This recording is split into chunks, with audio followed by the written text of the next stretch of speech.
Hello, everyone. My name is Landry, and I'm here to deliver day 4 verse of the day out of our 21 days of prayer.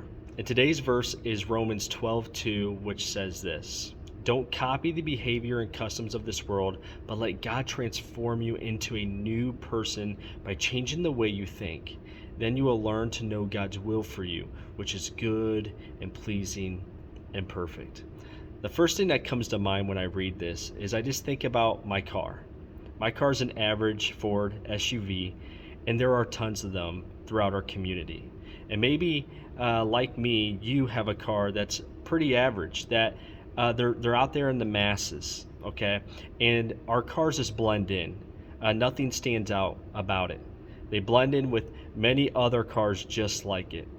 And maybe once in a while when you drive, you see a really nice, rare sports car. I get excited when I see them because you just don't see them very often. And it kind of reminds me of this verse, and it reminds me of our own life. Maybe for you, you've experienced going through the motions in your faith journey, and I've been there. And maybe when you read this verse, you're like, man, I'm really not set apart from people I hang out with that don't know Jesus. As a matter of fact, I look quite similar to people who don't know Jesus, and yet I call myself a Christian.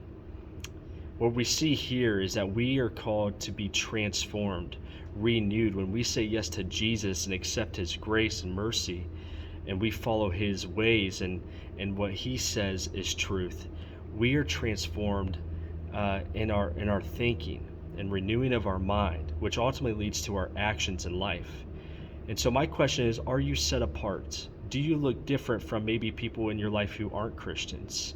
And so my encouragement today is reflect on that, because we are called to be light of the world and set apart and to live a whole different life at a whole different standard than people who don't know Jesus.